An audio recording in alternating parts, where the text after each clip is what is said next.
Welcome to Defeat Your Cravings, hosted by Dr. Glenn Livingston, PhD. Dr. Glenn is a clinical psychologist and former multi-million-dollar consultant to the big food industry and uses his experience to help you defeat your cravings. This show will help you to focus on dramatically reducing cravings and leaving the diet mentality behind, so you can more easily and effortlessly achieve your health, fitness, and body composition goals. Please remember, no doctor-patient relationship is created via this show, and you are responsible for confirming any changes to your diet, health, or psychological routines with an appropriately licensed professional before implementing them. Before we get started, if you haven't downloaded the free smartphone app to access dozens of these recordings all in one place, as well as to avail yourself of a confidential community for support, motivation, and assistance, please visit the podcast link on defeatyourcravings.com as soon as possible. And now, here's your host, Dr. Glenn Livingston. Hey, it's the very good Dr. Glenn Livingston with defeatyourcravings.com. I am here with the very good Dr. Howard Jacobson, also known as Howard Jacobson Fudd, PhD, right? That's me. Neither of us are doctors, by the way. Yeah. I'm thinking of becoming a dentist so then I could become like Fudd Dud. That would be worth a good 3-4 years of medical school. That's what I'm thinking. Yeah, that's a good idea. So I wanted to talk about a quote that I've been using, a little mantra I've been using in my coaching community. And that quote is, discomfort is better than disability. Discomfort is better than disability. Here's the explanation, okay, buddy? And then we'll see what you think. Yep. When we're young, most of us easily get carried away with overeating and binge eating. There are plenty of healthy cells in our pancreas to deal with the blood sugar surges and crashes. Our immune system functions well to flush the resulting toxins from our system without major incident. Our livers and kidneys clean unnatural substances from the blood. Our endocrine system can regulate our hormones despite the disruption. Sure, we might gain a little weight, but for the most part, it can seem like this is a price well worth paying in order to have the binging party. Disability from diet seems so far off in the future that it doesn't feel worthwhile to go through the discomfort of an extinction curve to maximize our health. Yet, with each passing year, we burn more pancreatic cells. Our livers and kidneys get less efficient. Our endocrine system has progressively more trouble dealing with the hormonal disruption caused by the overeating, especially in processed foods. We gain progressively more weight with each binge, have progressively more trouble taking it off, and our body begins to store and isolate the toxins in tumors and other nasty biological oddities.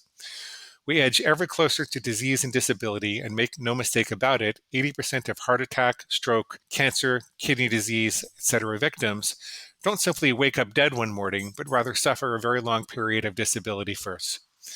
Now, when we stop overeating, in addition to the dopaminergic misery caused by the extinction curve, our bodies begin to work a miraculous process of detoxification, which is also horribly uncomfortable for perhaps a few weeks' time. The combination can be unbearable. At these times, though, we can remember that discomfort is better than disability, and the only way out is through. Thank God your body knows how to detoxify the junk your pigs convinced you to consume all these years. Thank God your brain knows how to extinguish the cravings, eventually labeling them dormant, so they don't torture you after only a month or so. Thank God freedom is literally around the corner, but only if you push through. And remember, take each extinction curve seriously. Don't go into battle wearing a plastic helmet. Plan out how you'll be seriously nourishing yourself as you extinguish each food stimulus and its associated craving. Ramp up your food preparation. Make a special effort to stay hydrated and get enough sleep through this time. See where else you can eliminate decisions so you can preserve your willpower to power through your main priority in this curve. Practice your 7-11 breathing. That means breathing out for longer than you breathe in so that you stimulate your parasympathetic nervous system, which is the part of your brain that says it's okay to relax and rest and digest and think about long-term goals and plans rather than immediate dangers. So it takes you out of the just hand over the chocolate and nobody gets hurt mode into the relax and chill and plan and stick to your long-term goals mode. You can build refutations into your daily activities. That's like fixes for the thinking excuses that tend to justify overeating. And if you use the ritual from Module 6, that's a little plan we have for people to pause before they eat at each meal and say a couple of things to remind them of their higher purpose and the reason they committed to their rules in the first place. Review it carefully to be sure it supports you, including a refutation specific to enduring discomfort in the short term so you won't have to endure disability in the long term. Discomfort is better than disability. What do you think, Mr. Howie Buddy? And let us say amen. Yeah, I guess it is a kind of a prayer, right? What I'm hearing is a couple of different distinctions. One of them is you're putting discomfort and disability next to each other, which makes discomfort seem a lot less horrible. In another sense, like the harder comparison you're asking people to make, or the harder juxtaposition, is now and future. There's some really good research from the psychological literature about what happens when people get in touch with their future self, either through imagining or storytelling, or even seeing, those apps that will age your face so that you can see what you're going to look like in 20 or 30 years.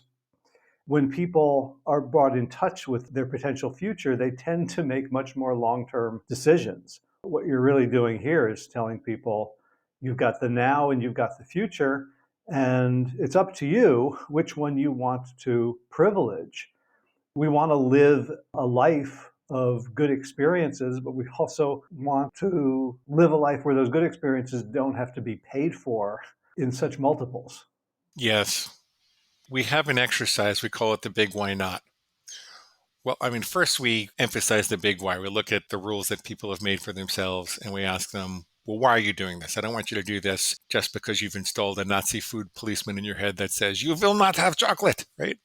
I want you to understand what this might do for you in a year's time or 5 years' time or 10 years' time if you were to follow it, so that there's a very specific vision of heaven that you're headed towards. And most people haven't really taken the time to think that through. Like they might think, well, I want to lose a little weight, but they haven't really thought through what impact it's going to have on their joints and their energy levels and their sense of well-being and their ability to be present and mindful and grab any outfit in the closet without really thinking about whether it's going to make them look fat or not, and be able to roll on the floor with their kids or go hiking with their grandson or chase the dog around the yard, or all of the different very specific elements of the future that they're depriving themselves of by continuing to eat poorly. But then we go to the big why not and we say, well, what if you let your lower self win? We call it the pig or the food monster, but what if you let the pig win and continue to do what it's been doing? And could we invite a visit from the ghost of Christmas future? What's going to happen? Most people, when they do that, they suddenly realize that they're just treading water and they're not happy that they're a little overweight or something like that. But most people suddenly realize that, look, things could get a lot worse. Usually you're either getting better or you're getting worse. Usually you're not treading water. When they see that, suddenly the discomfort of, oh, I'm going to feel a little hungry, or my brain's going to deprive me of dopamine because I have a addictive habit loop set up in response to the Dunkin' Donuts store sign or the smell of the warm air at the beach or something like that makes me want ice cream. Maybe I'm going to feel a little discomfort, but that's far better than losing my mobility or having incredibly painful joints or all the things that might be around the corner if I allow the ghost of Christmas future to come. So yes, I totally agree with you.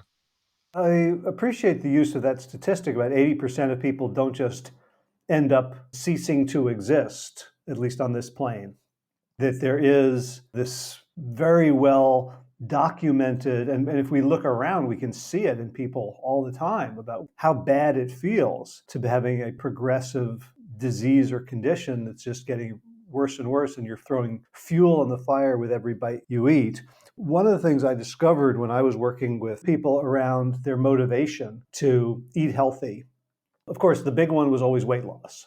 People cared much more about what they looked like in terms of what was really going to motivate them to take action and take it seriously than the threat of disease. And the only exception to that was dementia. When I started working with the folks from Healthy Minds Initiative and we were looking at preventing Alzheimer's, people were highly motivated to not get Alzheimer's because somehow they were able to imagine much more vividly how horrible it would be to lose themselves and still be physically alive, to be dependent, to have their kids not be able to hold down a full-time job or to have to need a second job to pay for the skilled care.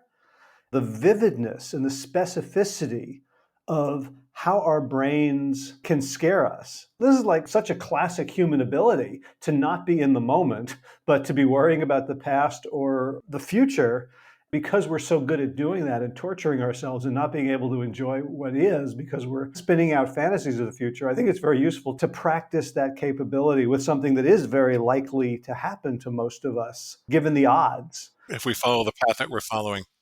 Yeah. And I don't think most people know about the association between Alzheimer's and lifestyle variables. Do you want to say a couple of things about that? Yeah, about 3% of Alzheimer's is so genetically determined that it doesn't matter what you do. Only 3%. About 3%. There's two of the IPO4 genes. Both parents give it to you. That's about 3% of the population. You will get dementia if you live long enough. The issue is there are people with both those genes who get it in their 60s or late 50s and people who get it in their 80s. So even so, if you had a choice, you know you're going to get it. You can get it at the age we are now, or you can wait 20 years. You can punt. Of course. This is just for the unluckiest 3%. Right. People are calling Alzheimer's type 3 diabetes, which I don't think is exactly accurate, but it's reflective of the fact that it appears to be a vascular disease of the brain where excess sugars can start denaturing proteins and create these amyloid plaques. Most of the drugs over the last 20 years have tried to treat the plaques, which appear to be symptoms rather than causes of most of the physical damage in the brain. The scariest thing about dementia, you can reverse heart disease, or one can, or sometimes it's possible. People can go into remission from cancer, but we don't know how to fix a brain that's been ravaged on the physiological level. There are some functions that the brain will kind of move to other places or decentralize, but a brain that's riddled with plaque, you can change the diet, but you're not going to get the cognition back. Gotcha. Yeah, it's scary. In this case, it's good to be scared. You should be scared of things to be scared of. Yeah. Scared of things you can do something about. Exactly. We're talking about scaring yourself straight. Yep. But I think there's another part of that. You used the word heaven. And the way you described it, there's some parts of it that are sort of very sort of big and grandiose, like climbing the mountain, going on the cruise, dancing at the kid's wedding. I think the other parts that you describe are just sort of on the floor with the grandkids or taking a walk, or like imagine your beloved partner walking hand in hand around the neighborhood versus them walking it alone, right? Because you're gone. It's like the little moments that I think really make up warp and woof of our lives. And it's not just scaring myself now, but also it feels like there's something about really appreciating, practicing gratitude and awareness now, almost as a way of practicing valuing the future that's going to motivate me to do the right things.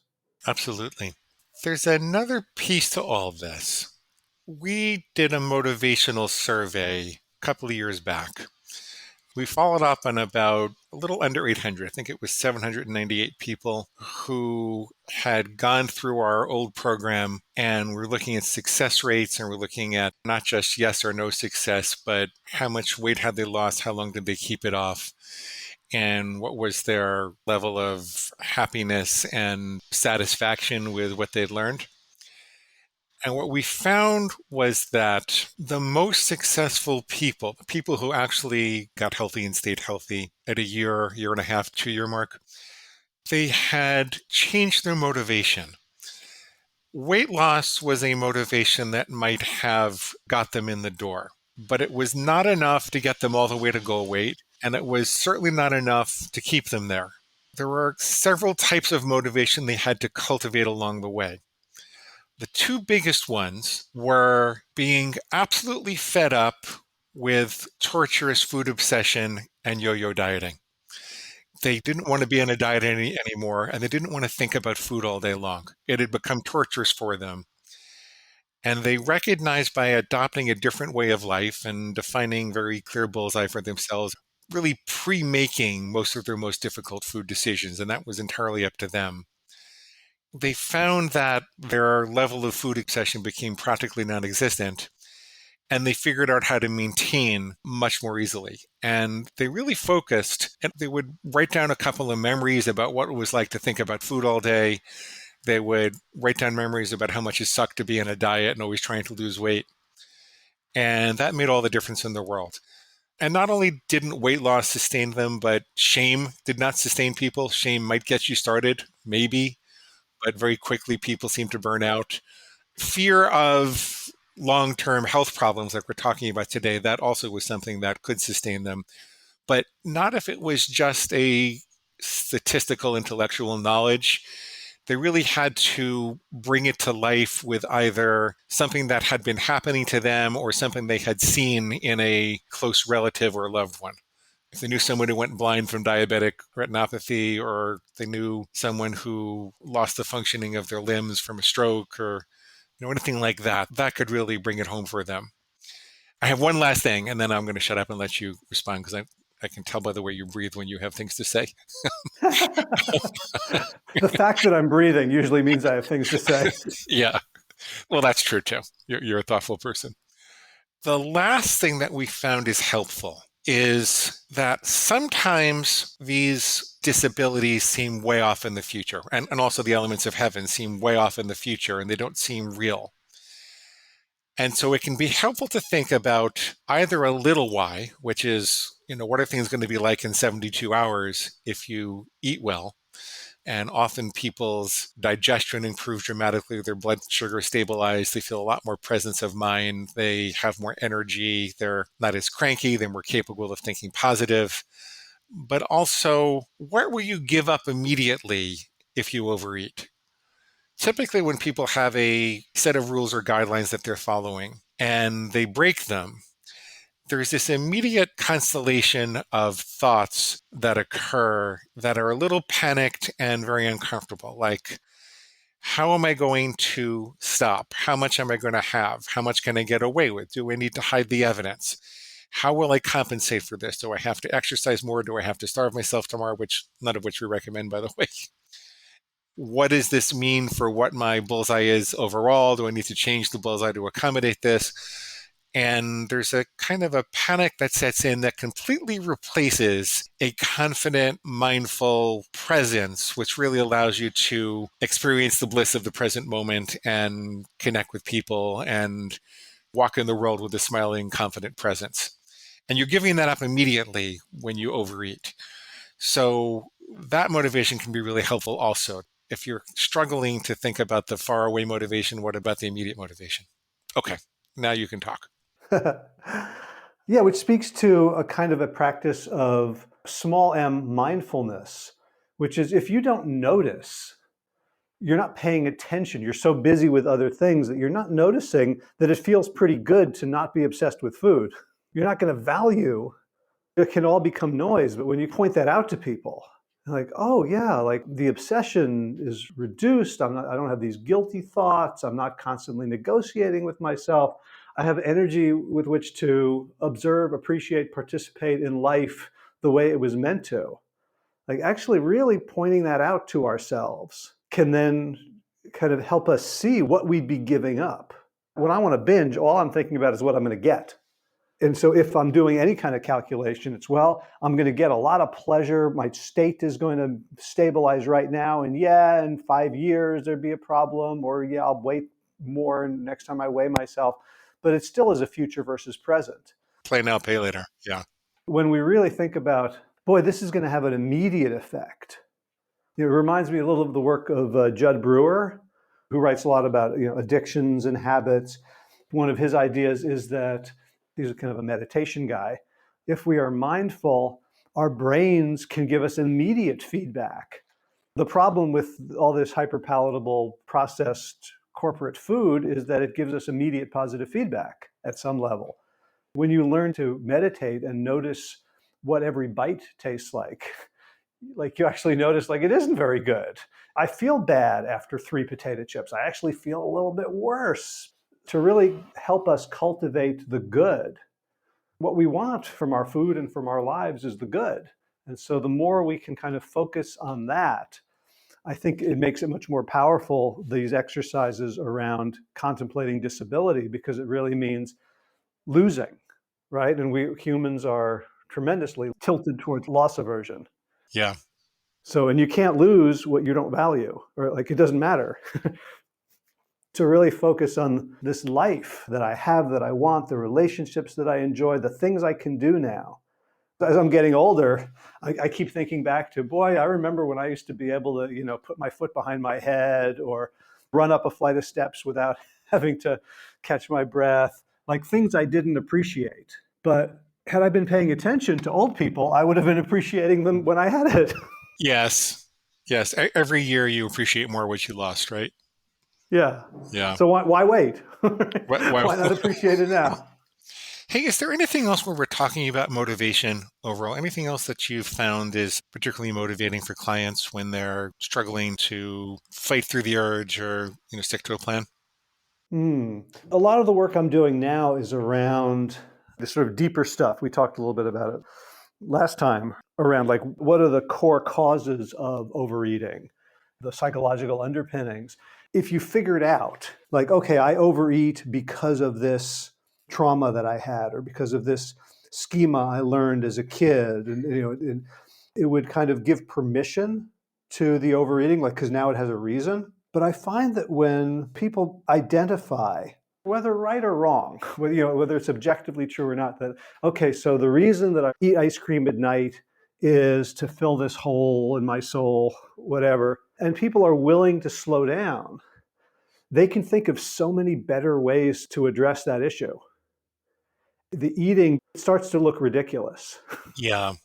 Like something in the brain switches, because as long as it's unconscious, it makes sense at some level. Like it doesn't have to not make sense. If you kind of articulate, okay, I'm eating chocolate because of my mother wound, it's almost easier to say, well, that's not going to fix it. Right. My mother is in a Hershey bar. That's funny. I remember, I forgot the name of the woman who told me, but I was on a podcast with this woman. She said, people will take a break to go get a chocolate bar at 7-Eleven, and it'll take them a half hour to get back and forth and do that. But they won't just take a half hour break. More often than not, what you really need is the half hour break, right? Yeah. Yeah, that makes a lot of sense. I also find along the lines of what you're saying that people don't really take the time to articulate what's going on in black and white. One of the reasons that pernicious thought processes can persist is because they persist unconsciously or, with a low level of attention. And you never really submit them to analytic rigor. And there are limitations of short-term memory. There are only about 7 items we can keep in mind, maybe 7 to 10. And because of the limitations of short-term memory, a lot of times if you don't fully articulate what you're actually thinking, you can't see the logical inconsistencies in what you're actually thinking. I think that the brain, when it comes to the acquisition of calories, is very prone to automation and very prone to trying to minimize the effort, because I think in primitive times, an awful lot of effort was required to get a minimal amount of calories. We had to save every last bit of energy that we could. Unfortunately, today you can get 10,000 calories for less than $100 at the convenience store downstairs. So that doesn't really serve us. But articulating and analyzing can make all the difference. I guess you could hear all the different examples in the coaching demonstrations that we give, but it really does make all the difference. So I guess we've covered everything that we could cover, stemming from the idea that discomfort is better than disability. Howie, is there anything else that you'd like to say? One of the things I learned from Dr. Furman is this concept of toxic hunger. When we stop eating something that's been basically some level of poison, and, I'll use the term loosely, it's not going to, kill us instantly, but, over time isn't good for us, that when your body gets used to that and you deprive it, it's going to go through withdrawal, the same ways that people who withdraw from alcohol or drugs can have tremendous physical symptomology. It can be helpful to think of that discomfort, as opposed to simply like this horrible experience, as good news. If I stop eating broccoli, nothing happens. So, there's no there's no value in stopping eating broccoli. But if I stop eating the crap that I've been eating and all of a sudden I feel worse, I can really frame that as evidence that I'm doing the right thing. My understanding from him is that the bad stuff is coming out of the body. Your body is starting to release the toxins and purge your blood and your lymph from all the bad stuff that was in there. And it's a very uncomfortable process, but it doesn't last that long. And the only way out is through. It is good news. Yeah. Yeah. In the fitness industry, there's this phrase, no pain, no gain. I don't think it's true in fitness, but I think it might be true here. Because it's got to come out. Your body really isn't a garbage can, and you have to clean it out from the places that you thought it was. It's got to come out. And discomfort is better than disability. Right on. Cool. I like that. And that brings us to the end of today's broadcast of Defeat Your Cravings, hosted by Dr. Glenn Livingston. If you'd like to find out more about the products and services Dr. Glenn offers to help you dramatically reduce your cravings and stop overeating in 90 days or less, please visit defeatyourcravingscoaching.com. That's defeatyourcravingscoaching.com. Thanks.